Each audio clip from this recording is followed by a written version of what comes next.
Good morning all of you. देखिए, बात करते हैं पूर्व बाल्यकाल में शारीरिक अनुपात। इससे लास्ट लेक्चर में हमने बात की थी पूर्व बाल्यावस्था में शारीरिक विकास के बारे में, कि पूर्व बाल्यावस्था में शारीरिक विकास की गति क्या होती है। देखिए, पूर्व बाल्यावस्था में जो शारीरिक विकास की गति होती है वो शैशवावस्था से काफ़ी धीमी होती है, और फिर किशोरावस्था तक जाते जाते वो विकास की गति अत्यंत तीव्र हो जाती है।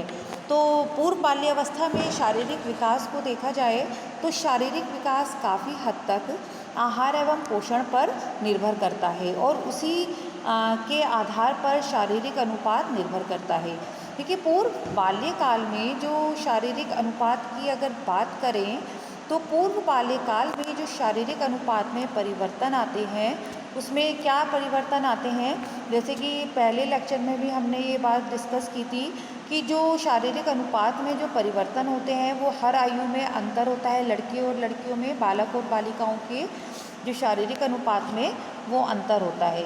अब क्या क्या परिवर्तन होते हैं, जैसे कि सिर का धड़ से अनुपात सुधर जाता है और सिर की सतह का क्षेत्रफल शरीर की सतह के क्षेत्रफल का 13% ही रह जाता है। सिर और चेहरे का अनुपात 1:7 से घटकर 1:5 रह जाता है। बालक के सिर का घेरा परिपक्व घेरे का 90% होता है। यानी कि जो पूर्व बाल्यकाल में शारीरिक अनुपात है, बॉडी प्रोपोर्शन है, वो एक सही स्थिति में आ जाता है, कि सिर और धड़ का जो अनुपात होता है वो भी सुधर जाता है, और जो बालक के सिर का घेरा है वो परिपक्व घेरे का 90% होता है, जबकि शैशवावस्था में जो सिर की परिधि होती है वो ज़्यादा होती है शरीर धड़ के अनुपात से। बालक का धड़ का जो अनुपात होता है वो आकार से, जन्म के आकार से 2 गुना लंबा एवं चौड़ा हो जाता है, और तीसरे वर्ष से पेट अंदर एवं कंधे उभरे हुए होने लगते हैं। हाथ एवं पैर भी लंबे होने लगते हैं, मुड़ी हुई टांगें पूरी तरह से सीधी हो जाती हैं। देखिए गर्ल्स, जो बालक का विकास होता है, जो भी वो बॉडी प्रोपोर्शन होता है वो मेनली आहार एवं पोषण पर निर्भर करता है। ये मैंने पहले भी बताया था कि जो शारीरिक वृद्धि होती है, जो भी बच्चे के अंगों का विकास होता है, जो भी वो अपनी एक हर एक अवस्था में सही दिशा में सही स्थिति में आते हैं, तो वो एक पर्याप्त पोषण के कारण ही होता है। अगर बालकों को उचित पर्याप्त पोषण नहीं मिलेगा, संतुलित भोजन नहीं मिलेगा, उनको उनकी आयु के अनुसार यदि डाइट नहीं दी जाएगी तो उसका प्रभाव उसके शारीरिक विकास पर, उनके शारीरिक अंगों पर पड़ेगा, और बच्चे का शारीरिक विकास अवरुद्ध हो जाने का मतलब होता है कि उसका हर क्षेत्र में जो विकास है वो अवरुद्ध होना।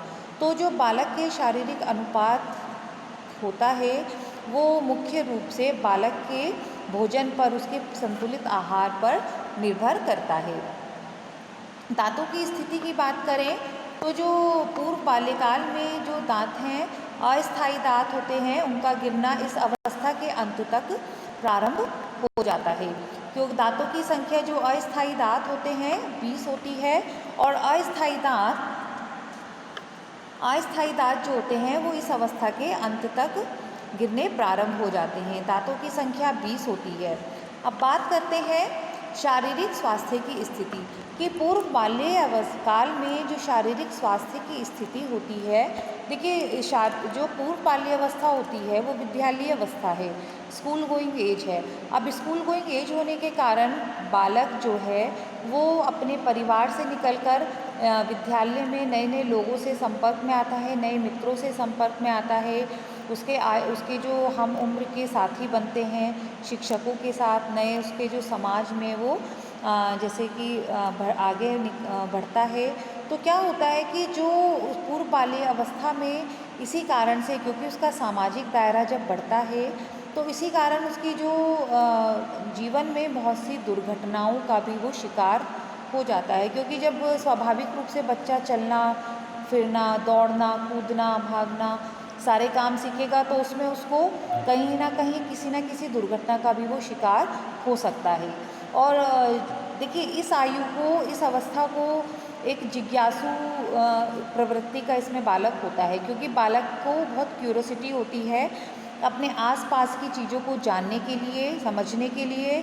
वो हमेशा कोई ना कोई नए प्रश्नों का उत्तर ढूंढता रहता है, उनके समाधान, कि हमारे चारों ओर का वातावरण कैसा है, फैक्ट्स जो हैं वो क्या हैं, क्यों है, कैसे हैं, और उनको जो उनके आंसर हैं, उनके जवाब हैं, वो उसको ढूंढने की कोशिश करता है।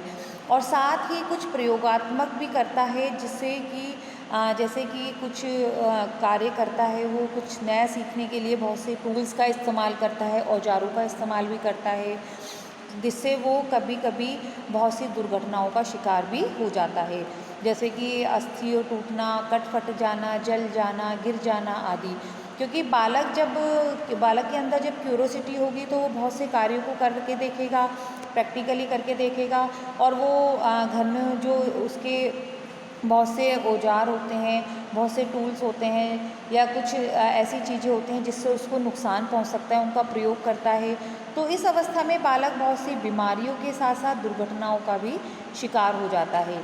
कुछ स्वाभाविक दुर्घटनाएं होती हैं, ठीक है ना। मान लीजिए कि कोई बच्चा जैसे कि मैंने आपको बताया था, जो एथलेटिक्स कौशल हैं, कि बच्चा जंप कर रहा है, बच्चा रन कर रहा है, तो कूदने से, भागने से, तो इनसे सबसे क्या होता है कि बच्चा बहुत सी दुर्घटनाओं का शिकार हो जाता है।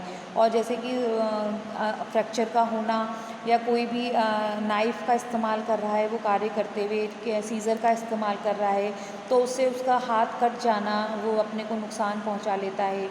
या जैसे कि स्वाभाविक रूप से वो अगर क्राफ्ट वर्क भी करता है, तो क्राफ्ट वर्क में उसको नाइफ़ की भी ज़रूरत पड़ती है, उसको सीज़र का भी इस्तेमाल पड़ता है, की आवश्यकता पड़ती है। तो इससे क्या होता है, वो कभी कभी अपने को नुकसान पहुंचा लेता है। या फिर कुछ ऐसे बर्निंग एक्सपेरिमेंट वो करके देखता है, तो इससे भी बच्चा जल जाता है, गिर जाना आदि। तो इस तरह की कुछ सामान्य दुर्घटनाएं पूर्व बाल्यावस्था में बच्चों को के साथ हो जाती हैं। अब इस अवस्था में कुछ बच्चों को सामान्य बीमारियां भी हो जाती हैं, जैसे कि पाचन संबंधी विकार हो जाना, जैसे कि डायरिया हो जाना, उल्टी दस्त हो जाना, पाचन संबंधी गड़बड़ी हो जाना। क्योंकि बच्चा जो है वो इस अवस्था में, देखिए, जो बाल्यावस्था में बच्चों की स्वास्थ्य पर विशेष रूप से ध्यान रखने की आवश्यकता होती है, क्योंकि इसको भी ग्रोइंग एज कहा जाता है। तो इस अवस्था में जैसे कि हेल्दी फूड तो बच्चों को चाहिए, क्योंकि स्कूल गोइंग एज होती है, तो प्रोटीन भी बहुत ज़्यादा आवश्यक होती है उनके भोजन में, क्योंकि अगर प्रोटीन युक्त भोजन उनको नहीं मिलेगा तो इससे उनकी वृद्धि रुक सकती है। तो बच्चों को इस तरह की इस एज में बहुत से पाचन संबंधी विकार भी बच्चों को लग जाते हैं, और मेनली वायरल है, सर्दी जुकाम है, बहुत सी ऐसी जो सामान्य बीमारियां हैं वो भी बच्चों को लग जाती हैं। संक्रामक बीमारियां, इन्फेक्टेड डिसीज़ेज़ जो होती हैं, जैसे कि खसरा है, मेंजेटाइटिस है, डिप्थीरिया है आदि का प्रकोप भी बालकों में मुख्य रूप से देखा जाता है। देखिए, ये सारी जो संक्रामक बीमारियां हैं, इन्फेक्टेड डिसीज़ेज़ होती हैं, बच्चों को स्वास्थ्य संबंधी शिक्षा दी जाए, ठीक है ना। बच्चों को पहले तो परिवार के जब परिवार में बच्चा रहता है तो उसको शुरू से ही स्वास्थ्य संबंधी बहुत सी स्वास्थ्य संबंधी शिक्षा उसको देनी चाहिए।